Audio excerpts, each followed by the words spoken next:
thrilled that you are here. After Bob's keynote, there will be an opportunity for Q&A. So we will have some folks walking around with mics. So be sure that think about what you want to ask Bob. So without further ado, Bob, I'd like to bring you to the podium. And again, thank you so much for becoming a big part of our program.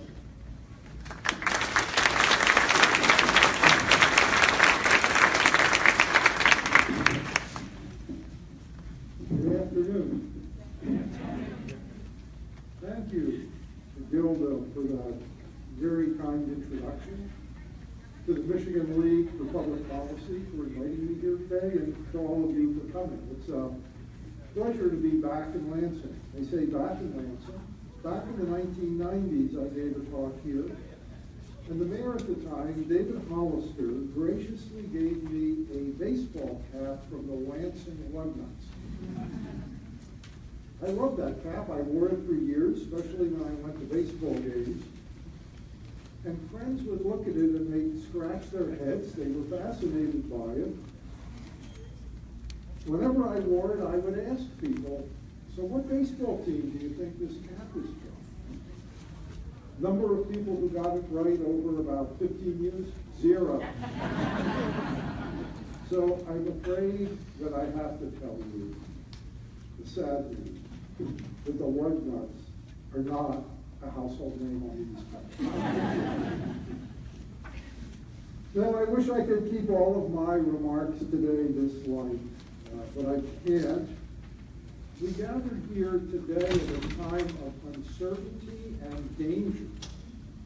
I'll talk today about 3 serious dangers on the policy front that Michigan will face in the months and years ahead. First, the threat of serious disruption and large-scale health coverage losses from the ongoing efforts to repeal the Affordable Care Act, with a new repeal effort coming in Washington in early 2018 that could prove to be the greatest challenge yet. Second, the threats to the Michigan budget and important state and local services from ill-advised federal budget and tax policies that Congress will consider in the coming months. And third, threats, I'm afraid, from possible ill-advised state policies, particularly in the areas of taxes and health. Let's take them 3 at a time. Those 3, one at a time. First, health care and the ACA. As I'm sure you know, the Senate came close last week to voting for the Cassidy-Graham bill, which is the most damaging proposal yet to repeal and replace the Affordable Care Act. The Senate ultimately didn't vote on it because Senate Majority Leader Mitch McConnell didn't have the votes to pass it. But McConnell came close. And 2 Republican senators who declined to support it last week said they did so largely because of the rushed process used to assemble the bill and the lack of time for a full Congressional Budget Office analysis of it, not because they disagreed with the substance of the bill itself. In fact, Senator Graham claimed last week that there were 50 Senate votes for the bill's substance, just not 50 votes for the process. And as I'll explain in a couple of minutes, Cassidy and Graham could pick up 1 or 2 more votes in the months ahead due to potential changes in the Senate. As a result of all of this, Senate Republican leaders are now vowing to return to repealing the ACA and very likely the Cassidy-Graham proposal after they finish work on tax cuts. So everyone in the room should continue to take Cassidy-Graham very seriously, including its impact on Michigan. Cassidy-Graham would repeal the Affordable Care Act's Medicaid expansion, under which more than 650,000 Michiganders have gained health coverage. Cassidy Graham would end the subsidies to help people with modest incomes afford health coverage. Those subsidies have enabled more than 280,000 Michiganders to secure coverage. In place of the Medicaid expansion in those subsidies, Cassidy Graham establishes a block grant to states to use for health coverage or health care pretty much however the states choose, with block grant funding levels that would be wholly inadequate. The nonpartisan analytic consulting firm Avalea, which is the firm that the National Governors Association, a majority of whose members are Republicans, Avalea is the firm NGA uses to analyze healthcare state by state impacts. Avalea's analysis of Cassidy Graham is that under Cassidy Graham, Michigan would lose $8 billion in federal health funding between 2020, when the ACA's coverage expansions would end and be replaced by the block grant, and 2026. Then in 2027, under Cassidy Graham, the block grant ends altogether. So the bill at that point moves from a repeal and replace bill to a pure repeal bill. And Cassidy Graham also imposes a hard cap on the amount of federal funding each state can get for its Medicaid program as a whole, including the parts of Medicaid that serve children, seniors, and people with disabilities. Taking all of those changes, all of those aspects of Cassidy Graham into account, Avalea estimates that in 2027, the year when the block grant is no longer there, Michigan would lose another $10 billion in federal health funding in a single year, and Avalea estimates that over the period from 2020 to 2036, Michigan would lose $140 billion in federal health funding, equal to 35% of the federal funding, federal health coverage funding Michigan would receive under current law. That 35% loss would make Michigan one of the 15 states subject to the steepest percentage cuts in federal health funding under Cassidy Graham, and that's no accident. The bill is designed to shift federal funds to southern and various other deep red states and to states with senators whom Cassidy and Graham hope to win over to pass their bill, even if that basically means buying their votes. The effects in Michigan, as in other states, would be devastating. In writing the state budget, state policymakers would come under strong pressure to help fill at least some of these big healthcare funding gaps. But that in turn would put other services like education at considerable risk. And the state couldn't possibly come close to filling the enormous funding gap it would face under Cassidy Graham, and as a result, hundreds of thousands of Michiganders would likely become uninsured or underinsured. That's not all.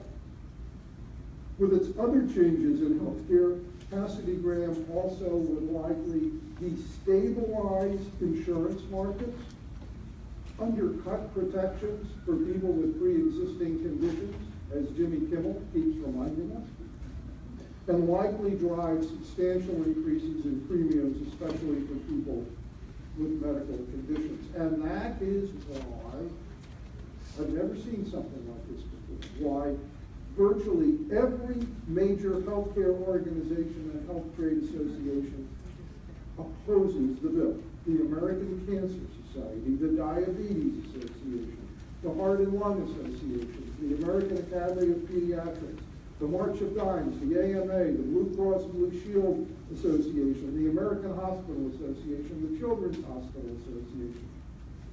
I won't give the rest of the list, or I won't have time for the rest of my remarks. And also opposing groups representing children, people with disabilities, and the elderly, including AARP. Yes, the threat remains.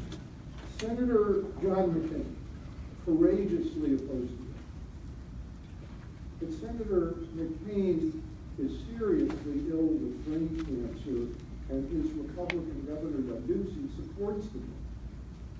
If Senator McCain should at some point in coming months no longer be able to serve, Governor Ducey will name his replacement. In addition, New Jersey Democratic Senator Bob Menendez is currently on trial in a federal courtroom for corruption, in a trial that's expected to end later this month. If he is convicted and expelled from the Senate, New Jersey's governor appoints a successor. If that occurs before January, when New Jersey's next governor will be inaugurated, then New Jersey's current governor, Republican Governor Chris Christie, will name Menendez's replacement, and that Senate seat will flip from a Democratic seat to a Republican seat. Bottom line, the battle over the Affordable Care Act is not over. Everyone must stay engaged. It is much too early to relax. Okay, let's turn to danger number 2. Threats to Michigan from possible federal budget and tax changes. Federal budget decisions are really important to Michigan. 42% of Michigan state government spending comes from federal funds. That's the second highest percentage of any state, behind only Mississippi. That means that Michigan is particularly vulnerable to federal budget. And unfortunately, the threat of such cuts is rising. This week in Washington, both the Senate Budget Committee and the full House of Representatives will vote on a budget for the coming year. Both budget plans, developed on a party line basis, assume large cuts in a broad cross-section of domestic programs. The risks for Michigan are large. Consider the following. Michigan has already squeezed funding for key areas like education, with state funding for higher education now 16% lower per student after adjusting for inflation than it was a decade ago.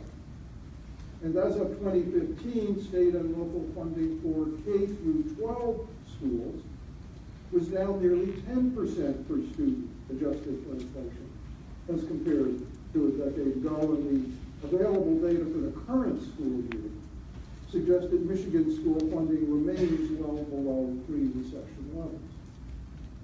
Michigan, as you all know, has no shortage of needs in education and beyond. It ranks 32nd among states in the share of adults who have at least a bachelor's degree. Its K through 12 students generally ranked below the national average in national tests. And as the disaster at Flint makes all too clear, Michigan has an aging public interest. So new federal budget cuts for education, childcare, social services, and the like would make these problems in Michigan worse. And they put even more pressure on the state budget. In measuring trends over time in tax revenue and government spending, analysts often measure them as a share or a percentage of the economy, of the gross domestic product, the GDP. Here is a stunning and alarming fact. Under President Trump's budget, under the budget before the House this week, and under the budget before the Senate Budget Committee this week, under all three budgets, total federal funding for what we call non-defense discretionary programs. That's the part of the federal budget that includes everything outside defense that's not in the budget. Under all three budgets, funding for non-defense discretionary programs will fall in the next few years to its lowest level measured as a share of the economy since the early 1960s. This is the part of the federal budget that provides grants to states and localities for education, job training, much of child care, food and water safety, environmental protection, low-income housing, transportation, and more. And that brings me to the emerging debate in Washington over taxes. For months, Republican congressional leaders have said that their tax reform legislation would be revenue neutral. That is, it would bring the same amount of revenue as the current tax system. That's what Congress and President Reagan did in their Tax Reform Act of 1986. But congressional Republican leaders in the White House are now abandoning revenue neutral tax reform. Last week, the White House and congressional leaders announced a framework, a plan for tax reform, and it is now very clear that it will provide deficit increasing tax cuts that will go mostly to the nation's wealthiest families and largest, most profitable corporations. Their plan cuts the top individual tax rates. It cuts the corporate tax rate. It provides a huge tax cut for partners in hedge funds, big law firms, real estate developers, and the like. It repeals the estate tax altogether, even though only the estates of the richest 2 of every 1,000 people owe any estate tax at all. For a married couple, if your estate is worth less than $11 million, it's completely free of tax. That's not all. The new tax framework also repeals the alternative minimum tax, which we've had since 1969. It was enacted under President Nixon to ensure that higher income people who take numerous tax breaks pay at least a minimum level of tax. The highly respected Urban Institute Brookings Tax Policy Center analyzed this new plan and came to the following conclusion. Under the plan, the top 1% of households, that's households with incomes over $730,000 a year, the top 1% would get 80% of the tax cuts by 2027, when the key tax cut provisions would be fully in effect. And by that point, the top 1% would get average tax cuts of over $200,000 a year each. The wealthiest 1/10 of 1%, that's people with annual incomes over $3.4 million a year, would get average annual tax cuts by 2027 of over $1 million a year each. The top 1/10 of 1% would get 40% of the tax. By contrast, people in the middle or at the bottom would get only very small tax cuts, if they got tax cuts at all, averaging a few $100s. Now, the Tax Policy Center also estimates that this tax cut plan would lose $2.4 trillion, not billion, $trillion in revenue over the coming decade. And that means that sooner or later, budget cuts would follow to deal with the swollen deficits. As a result, most low and moderate income households ultimately would likely end up net losers, because they would lose more from the budget cuts enacted to deal with the increased deficits than they would gain from whatever modest tax cuts they would receive. Now, if you're following this closely in the papers or on the news, you may know that the budget plans are now calling for a net tax cut of $1.5 trillion over 10 years, not the $2.4 trillion that the tax policy estimates the plan would cost. So how do you fit a $2.4 trillion sack into a $1.5 trillion sack? Well, there's widespread talk in Washington that congressional leaders hope to get the official price tag down to $1.5 trillion, in part through an array of gimmicks, such as measures that don't raise any more revenue over time, but speed up revenue collections from future decades into the coming decades to make the cost over the next 10 years look smaller. But that just makes deficits even larger in the decades to follow. On top of that, and this is very important, congressional leaders have designed the budget plans they're debating this week in the halls of Congress so that the revenue loss from the tax cuts can be significantly larger than $1.5 trillion, so long as the revenue losses above 1.5 are offset by budget cuts in programs like Medicaid, Medicare, the Earned Income Tax Credit, and supplemental security income for the aged and disabled poor, the big entitlement programs that are under the jurisdiction of the Congressional Tax Related Committee. So the picture isn't pretty on either healthcare or budget and taxes, but I do want to stress that these outcomes that I'm talking about are not inevitable. To me, one of the most significant developments of 2017 to date is the upsurge of citizen engagement and activism all across the country, especially around health.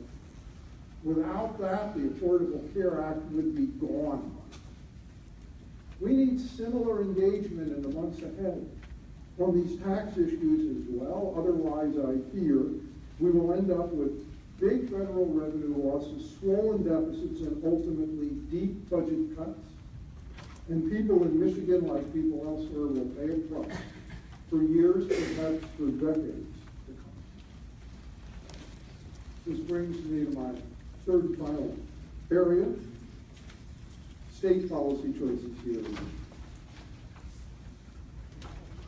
Just to reprise the context, as I noted, and many of you know far better than I, Michigan relies heavily on federal funding, more so than other states except Mississippi. So if there are large federal budget cuts, they'll squeeze the state budget and important services hard. And if the Affordable Care Act is repealed, especially in the way that Cassidy and Graham proposed, that will shift huge costs to the Michigan state budget, possibly triggering a budget crisis. And on top of that, Michigan already faces problems from past state cuts in areas like education and major unmet needs in areas from infrastructure to child. So the last thing that Michigan needs is big federal tax cuts that lead to further cuts in federal funding for state and local services. And given these risks, Michigan's own state policies surely shouldn't make these problems worse. Yet that's what state tax policies now on the books would ultimately do. Michigan is now the only state in the United States with future tax cuts on the books that ultimately could eliminate the entire state income tax. Other states have come to recognize that pursuing such a course is folly. Consider what happened this very year in Kansas.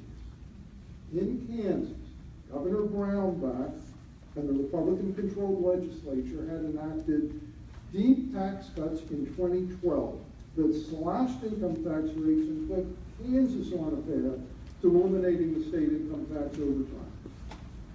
Kansas's path to shrinking and then ultimately eliminating the state income tax included a deep cut in state taxes in the first year, So the tax cuts quickly began to have an impact. But it wasn't the impact that Governor Brownback had promised. Brownback had said the tax cuts would act like, and I'm quoting here, a shot of adrenaline into the heart of the Kansas economy, igniting powerful economic and job growth. Instead, the opposite occurs. After the tax cuts, the rates of economic growth and job growth in Kansas lagged behind those of the neighboring states and the nation as a whole, as this graph shows. That's Kansas on the left, and the country as a whole on the right, and Kansas's neighboring states in the middle. As you can see, Kansas job growth fell short of almost all of them. In other words, Kansas did worse economically, not better, than states that did not pursue the deep tax cutting plan. And with the revenue losses, Kansas's budget problems mounted. The state drained its operating reserves. That wasn't enough. It began making budget cuts. 9 rounds of budget cuts followed. 9 rounds. Some schools were forced to move to 4 days a week or end the school year early because they ran out of money. Funding for Meals on Wheels dried up. The maintenance schedule for Kansas roads went from once every 9 years to once every 50. 2 bond rating agencies downgraded the state's bonds. The state Supreme Court ruled that school funding levels were unconstitutionally low. The problems became so acute that earlier this year, the Republican Kansas legislature repealed the bulk of the Brownback tax cuts, and when the governor vetoed the repeal, the legislature, the Republican legislature, overrode the governor with 2/3 override votes in both chambers.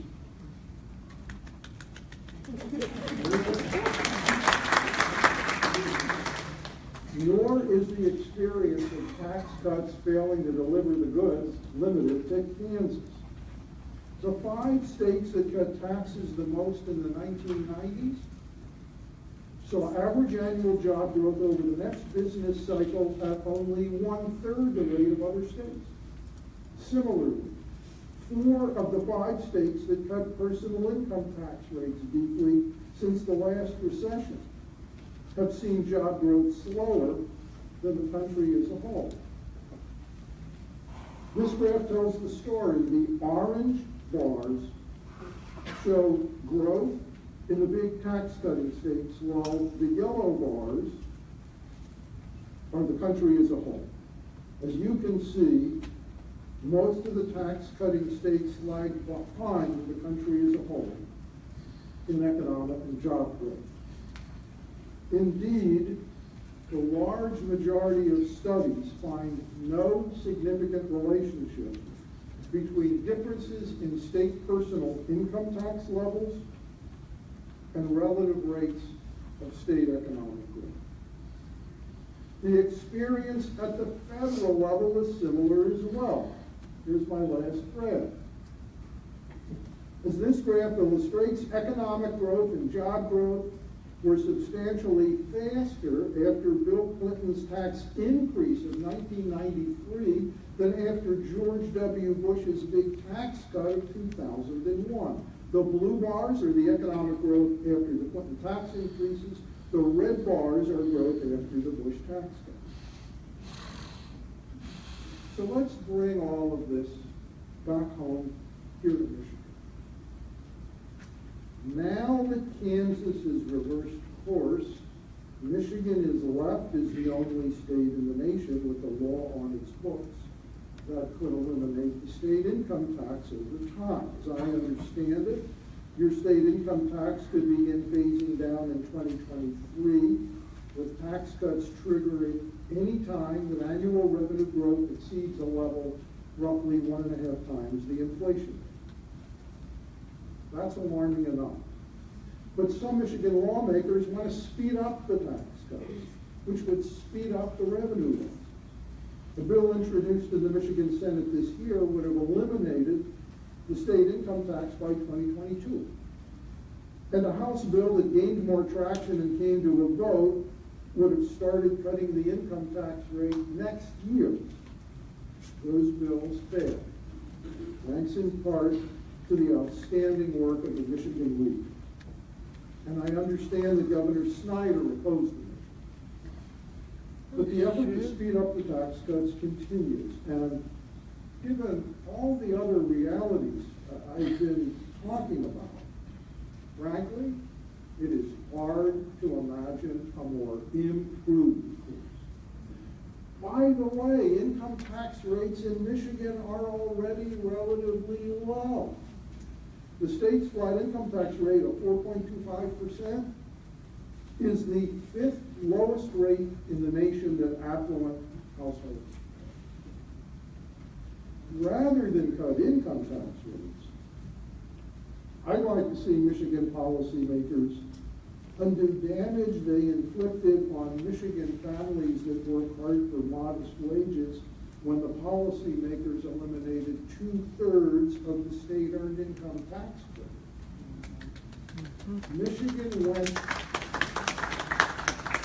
went from a state EITC of about average size to one of the stingiest state EITCs in the country among the 30 states that have an EITC. Cutting the EITC does not make good policy sense.